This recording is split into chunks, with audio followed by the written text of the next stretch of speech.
Wabarakatuh. Selamat malam Bapak Roni dan juga teman-teman semua. Di sini saya sebagai moderator pada presentasi malam ini, Mega Naudawati, ingin menyampaikan hasil penelitian kelompok kami. Sebelum itu saya ingin memperkenalkan rekan-rekan atau tim penelitian saya. Dimulai dari ujung kanan ada Ayu Wulandari, selanjutnya ada Mila Natalia, dan ada Revi Artini. Nah, di sini kami melakukan penelitian pada suatu usaha UMKM, di mana UMKM di Indonesia saat ini memiliki peranan yang sangat penting ya teman-teman, karena perekonomian Indonesia kurang banyak tuh sama dipengaruhi oleh UMKM atau pengusaha kecil seperti itu. Nah, dalam hal ini kami meneliti pemilik UMKM atau pangsit pedas naskah. Nah, si pemilik usaha ini sudah membangun usahanya sejak Februari 2024, bermodal dengan tabungannya yang ditabung selama 2 tahun, dan Mas Adrian sendiri mampu mendapatkan omset dalam satu hari itu range-nya di angka 400.000 sampai dengan 700.000. Nah, di sini kami sebagai peneliti melakukan observasi ini menggunakan metode observasi secara langsung ya.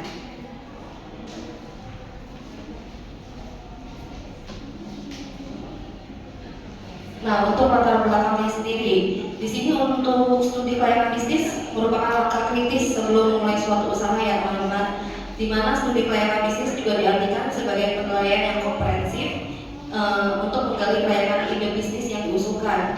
Nah, di sini saya ingin menyampaikan bisnis yang kami teliti, yaitu Pangsit Chili Oil tadi, di mana Pangsit Chili Oil ini kan terbuat dari tepung ya, dan dimasak dengan adonan yang gurih dan juga pedas, di mana masakan yang seperti itu untuk saat ini sangat viral dan digemari oleh kalangan anak-anak muda, terutama perempuan. Nah, untuk selanjutnya penjelasan landasan teori dari penelitian ini akan disampaikan oleh rekan saya, Revi Anggreni.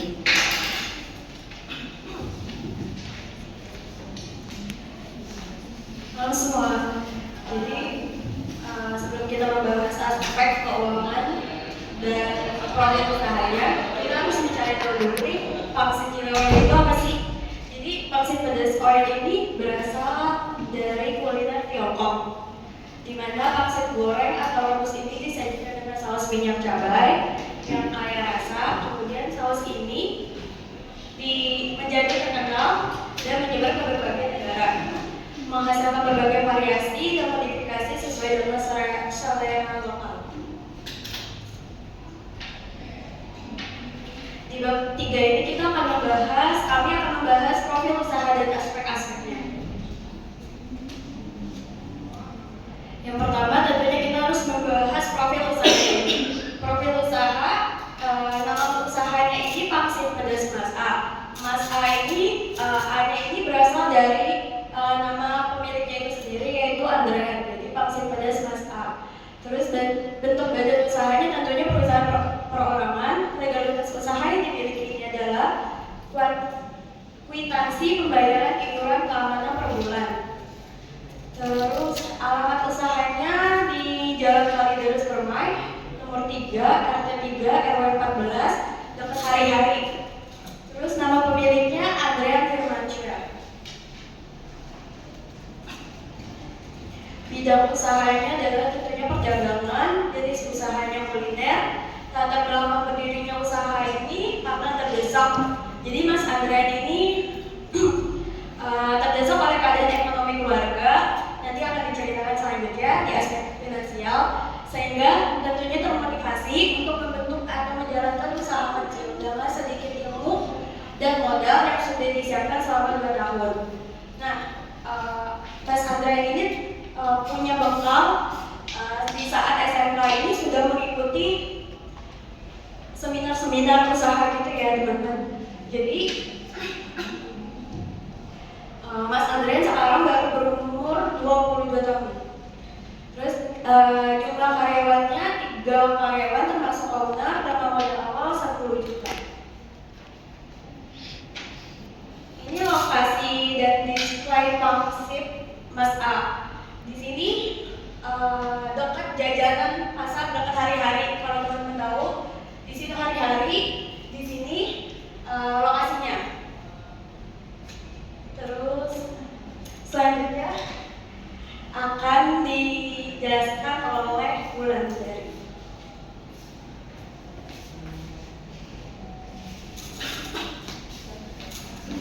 Ya, selanjutnya yaitu aspek legalitas. Nah, jadi kan warung Mas Andre ini kan bukan warung yang besar atau gimana, jadi dia mempunyai aspek legalitas yang banyak. Jadi keadaan DP atau segala macamnya. Dia juga nggak memiliki izin usaha juga. Dia cuman ada ini salah satu kwitansi pembayaran iuran kebersihan dan keamanan selama sebulan. Di sini ada aspek pasar dan pemasaran. Jadi untuk menilai apakah perusahaan yang akan jadi aspek pasar dan pemasaran adalah perusahaan.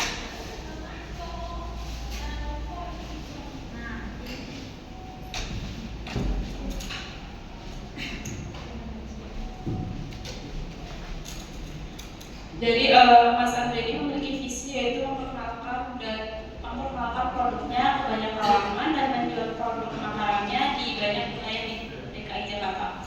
Nah, dari aspek pasar dan pemasaran ini di sini ada permintaan, yaitu permintaan dari pelanggan Mas A ini biasanya 200 biji pangsit atau sekitar 40 porsi pangsit dengan rata-rata isi satu porsinya itu 5.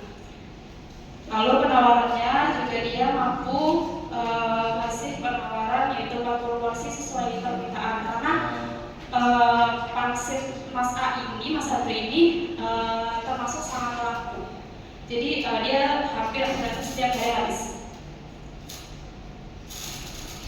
Nah, di sini ada daftar produk pangsit Bagas Mas A. Jadi sebenarnya dia itu menjual ada 2 produk, yaitu si pangsitnya sendiri sama si cuman kita lebih fokus ke pangsitnya karena produk pangsitnya ini yang memang potensial di kalangan pasaran. Dan mie Jogoy ini tidak begitu laku. Jadi kita fokus ke si pangsitnya. Nah, dari pangsitnya itu di sini ada 3 varian ukuran, yaitu small yang harganya 10.000, yang medium harganya 12.000, dan yang large harganya 15.000. Nah, dari proyeksi permintaan dan penawaran, kita di sini bikin perkiraan di tahun 2024 yaitu sekitar 12.840 porsi. Nah, di tahun 2025 yaitu 14.124 porsi. Di tahun 2006 16.243 porsi.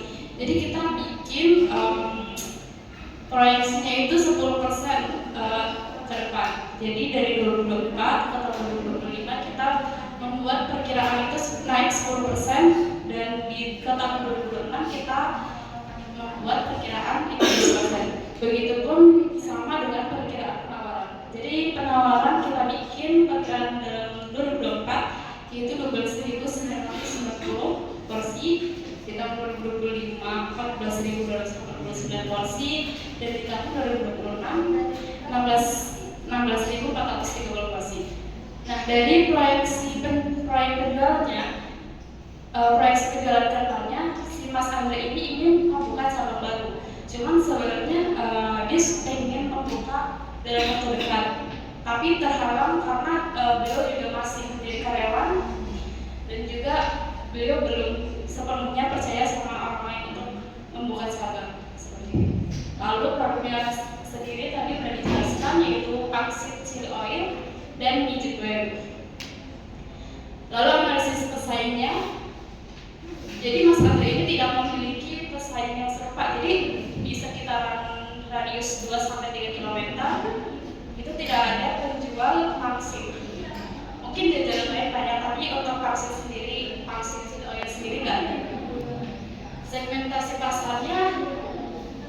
di sini lebih karena rasanya pedas, jadi di sini lebih disukai oleh perempuan.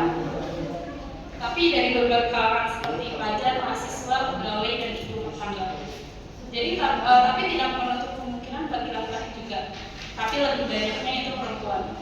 Lalu pemasaran dan implementasi strateginya. Target pemasarannya adalah pelajar, setelah yang disebutkan tadi, sesuai implementasi pasarnya. Lalu mahasiswa, ibu rumah tangga, dan pegawai, strategi yang digunakan memberikan mutu dan kualitas terbaik untuk konsumen. Jadi tetap di area sekitar itu perumahan dan lalu aspek selanjutnya akan dijelaskan oleh Kirana tadi.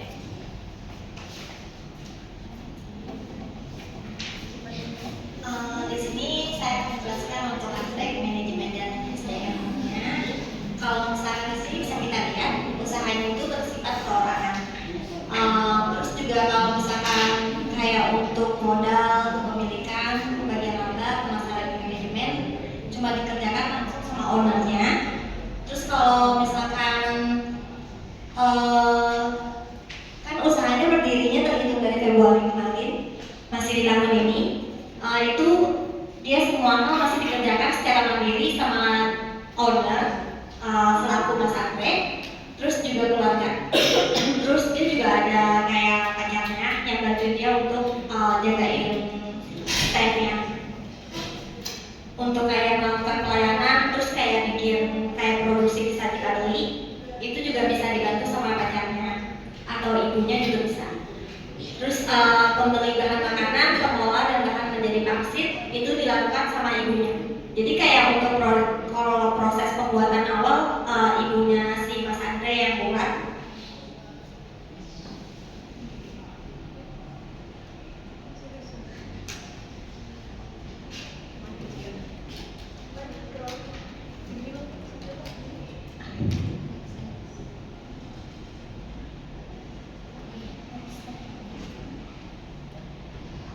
Di sini kan ada struktur organisasinya. Kalau untuk pemiliknya sekaligus penjual itu langsung ownernya sendiri itu Mas Ante. Terus di sini bisa dibilang karyawan itu termasuk keluarganya seperti ibunya juga si pacarnya itu Mbak Diara. Mbak Diara sebagai penjual. Terus kalau ibunya Mas Andre sebagai yang juru masak itu maksudnya yang mengolah pangsit saat masih dalam keadaan mentah dan dalam keadaan matang pun juga beliau suka membantu juga dan menjual juga bertiga. Terus kalau untuk job description-nya pun kalau misalkan Mas Andre kan sebagai pemilik dan penjual itu udah pasti. Terus kalau ya kurang lebih seperti tadi saya jelasin sih ya, jadi kayak berulang. Kalau misalkan untuk waktu operasionalnya kayak Wednesday sama weekend itu bisa dilihat di sini. Kalau misalkan kalian di hari biasa dia itu bukan dari jam 10 pagi sampai dengan jam 9 malam. Kalau misalkan weekend kayak di Sabtu atau Minggu, bukanya mulai dari jam 2 siang sampai jam 9 malam juga. Terus kalau work time-nya kayak schedule-nya itu pembagian jadwal kayak misalnya waktunya Mas Andre, pacarnya dan ibunya itu untuk jaga. Di sini bisa dilihat kalau untuk Mas Andre mungkin karena dia selaku owner dan juga dia bekerja sebagai karyawan juga di kantor lain, jadi waktunya terbatas atau dibagi juga. Jadi kalau Mas Andre itu Senin sampai dengan Rabu, kalau untuk pacarnya kayak Mbak Tiara dari Kamis dan Jumat itu pagi sampai siang aja. Kalau misalkan tadi yang saya bilang Senin sampai Rabu itu ibunya ya. Kalau Mas Andre justru karena dia karyawan jadi sempatnya cuma di Sabtu dan Minggu aja untuk jaganya gitu. Next. Di sini ada pemanfaatan sumber daya alam. Alamnya itu seperti dalam pengemasan makanannya atau produknya. Terus kayak packaging lah ya berarti kan. Kayak misalnya yang kayak ramah lingkungan. Terus kalau manusianya itu seperti dalam pemanfaatan SDM ya Mas Andre tersebut itu mempercayakan bisnisnya kepada orang tua sama pasangannya aja.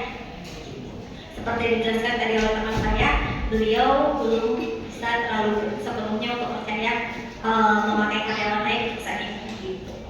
Kalau program pengembangan usaha atau rencana kerja, plannya merencanakan menu yang akan dijual dengan mengikuti tren pasar.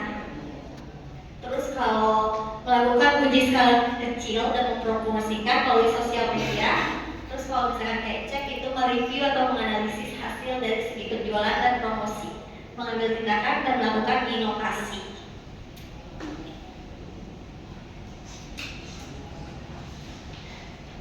Di sini usahanya itu Mas Andre sendiri masih kayak bergeraknya menggunakan media sosial sebagai alat bantu promosi beliau, seperti kayak Instagram, WhatsApp, Facebook. Terus juga owner juga melakukan teknik pendekatan kepada customer. Jadi dimana kalau setiap ada pembeli yang baru atau misalkan yang memang dia kira bisa untuk melakukan ayo nih coba tawarin ya teman kalian atau kerabat kalian, maksudnya saya kayak gitu ya. Jadi misalnya dari satu orang bisa ke banyak orang tersebar gitu. Terus misalnya kalau di sini kan dengan teknik ini tuh bisa dapat menghasilkan menarik pelanggan dan mendapatkan orderan. Mas Andre pun menerima orderan musiman lewat, seperti misalnya kalian di saat mengadakan ulang tahun saudara atau kayak nikahan, itu bisa juga memakai jasa beliau untuk menu pangsitnya gitu.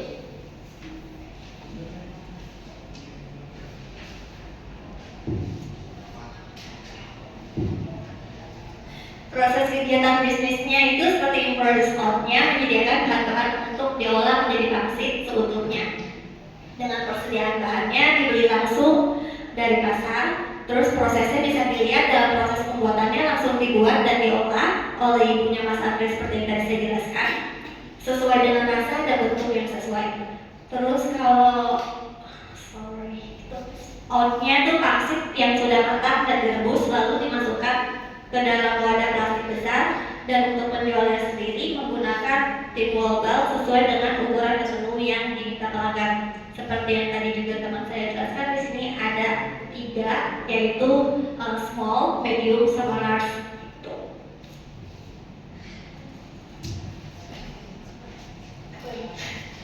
Berikutnya teman saya Repi akan menjelaskan untuk aspek finansialnya.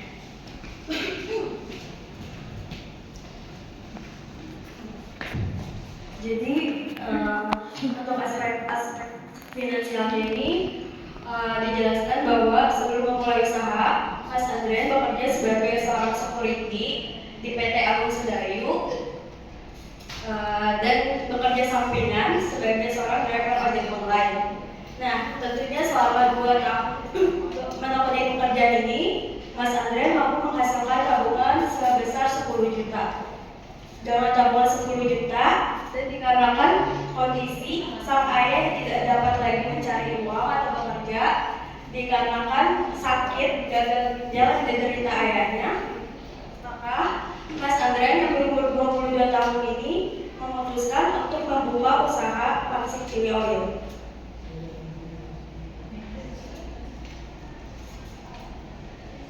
Nah, dalam membuka usaha atau bisnis agar berjalan dengan baik, tentunya kita harus membuat laporan-laporan keuangannya. Di sini kami akan menampilkan laporan arus kas, proyeksi neraca, dan laporan laba rugi. Slide pertama ini laporan arus kas. Periodenya selama sebulan per 31 Oktober.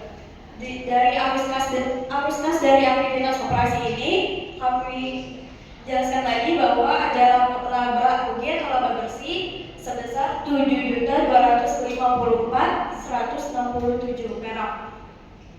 Di hasil ini didapat dari penghasilan pendapatan bersihnya yang sebesar 400 sampai 800.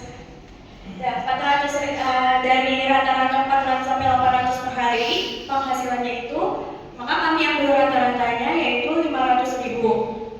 Untuk penyusunan aktiva dan amortasi ini berupa gerobak dan pembelian sebesar 3 juta. Kami perkirakan umur ekonomisnya selama setahun didapatkan hasil 3 juta dibagi 12 bulan, maka didapatkan hasil 250.000 ini. Untuk kas sebelum perubahan modal kerja 1.700.000 dan persediaannya 5.400.000. Persediaannya ini berupa bahan baku dalam membuat pangsit chili oil yang sebesar 180.000 dikalikan 30 hari, maka didapat 5.400.000. Untuk kas dari aktivitas operasi, maka laporan laba rugi, penyusunan aktiva dan mutasi, kas seluruh bulan modal kerja ditambahkan, kemudian dikurangi dengan persediaan, didapatkan hasil kas dari aktivitas operasi 3.804.167. Selanjutnya ada neraca proyeksi. Neraca proyeksi ini dikatakan memulai usahanya dari Februari, maka kita buat proyeksinya selama setahun, yaitu Februari 2024 sampai 2025. Untuk akun aktiva dibagi lagi aktiva lancar dan aktiva tetap. Aktiva lancar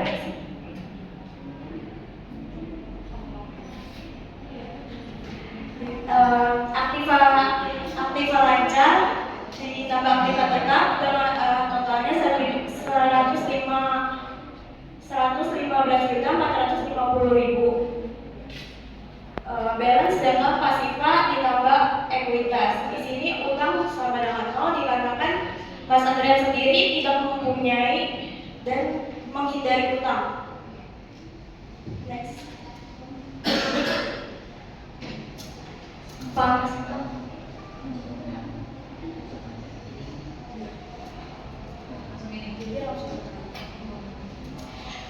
Untuk penilaian keuntungan usaha,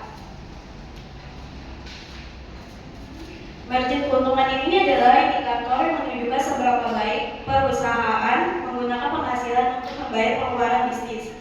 Didapatkan margin keuntungan yaitu 48%, maka termasuk ke dalam kategori yang sangat baik. Kemudian return on asset didapatkan 75%. Ini menunjukkan seberapa baik usaha memanfaatkan aset atau menghasilkan laba. Hasil 75% ini termasuk ke dalam kategori yang sangat baik. Kemudian ada return on equity sebesar 87,05%. Ukuran seberapa baik perusahaan dalam menghasilkan keuntungan dari modal yang ditanamkan. Kemudian ada break even point. Dalam hal ini, Mas Andrean harus mampu menjual sebanyak 17.438 porsi untuk menutup semua biaya dan tidak mengalami kerugian. Kriteria penilaian investasi sendiri, pertama ada payback period, adalah jangka waktu yang dibutuhkan untuk mengembalikan nilai modal awal yang telah dikeluarkan. Di sini didapat 32,64 bulan sama dengan 3 bulan ya. Kita bulatkan. Kemudian ada net present value. Dikarenakan tidak ada total investasi, maka didapat 45.650.000. Kemudian ada internal rate of return 87,05% dan profitabilitas indeksnya merupakan sebuah rasio keuangan yang digunakan untuk mengevaluasi kelayakan suatu proyek investasi. 4,57 lebih besar dari 1, maka bisnis layak dipertimbangkan karena nilai sekarang dan start masuk lebih besar dari investasi awal. Artinya dari hasil 4,55 ini diharapkan menghasilkan keuntungan. Selanjutnya akan diterangkan oleh teman saya Oke, baik. Untuk selanjutnya adalah aspek ekonomi dan sosial. Di sini untuk menyingkat aja ya. Jadi untuk selama hampir 8 bulan usaha ini dijalankan oleh Mas Andrean di sini mampu membantu perekonomian keluarganya ya, karena dia merasa tertampar semenjak mengetahui kalau misalnya keadaan orang tuanya yaitu ayahnya sakit keras. Jadi di sini dia berpikir bagaimana caranya untuk membantu perekonomian keluarganya gitu kan. Dia usaha dan termotivasi untuk mengumpulkan dana dan akhirnya mampu menjalankan usaha ini dibantu oleh orang tuanya dan juga pacarnya. Nah, untuk selanjutnya aspek lingkungan hidup. Untuk kategori usahanya Mas Andrian sendiri sebenarnya nggak terlalu signifikan dalam lingkungan ya, dalam lingkungan hidup, cuma karena posisi tentnya itu di pinggir jalan, jadi mungkin akan mengakibatkan sedikit kemacetan, cuma nggak terlalu parah sih. Dan kalau untuk kebersihan juga nggak terlalu kotor, cuma memang pastinya akan ada sampah dan akan ada bau tidak sedapnya sedikit. Baik, kita sudah sampai di bagian penutup. Jadi kesimpulan dari penelitian ini adalah hasil analisis yang didapat, pangsit pedas Mas A merupakan usaha yang berdiri kurang dari 1 tahun, yaitu dari Februari tahun 2024. Usaha ini berpeluang sangat besar ya, karena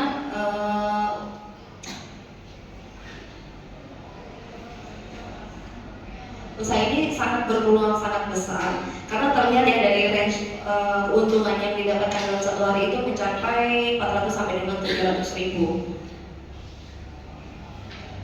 Lalu untuk potensi usaha, usaha ini sangat memiliki potensi yang tinggi. Apalagi kalau misalnya Mas Andrian mengembangkan produknya itu menjadi lebih banyak ya. Cuma memang di sini kendalanya adalah Mas Andrian kurang banyak untuk legalitasnya karena dia tidak ada SPP, dia tidak ada surat izin dan lain-lain. Kalau misalnya Mas Andrian mulai mengembangkan dari legalitasnya, kemudian dari produknya dikembangkan juga menu-menunya, mungkin nanti akan menarik investor untuk menanam modalnya mereka dan mengembangkan usahanya untuk bersama-sama dan mencari keuntungan yang lebih besar seperti itu. Oke, di sini akhir dari penelitian yang kami bisa sampaikan. Mungkin kurang lebihnya kami memohon maaf. Tetapi jika memang ada masukan atau saran untuk penelitian kami, boleh banget. Kalau ada yang mau bertanya juga bisa. Ada yang mau bertanya atau sudah cukup? Cukup ya, karena menyingkat waktu untuk kelompok yang selanjutnya. Sebelumnya terima kasih banyak sudah meluangkan waktunya untuk mendengarkan presentasi kami. Terima kasih. Assalamualaikum warahmatullahi wabarakatuh.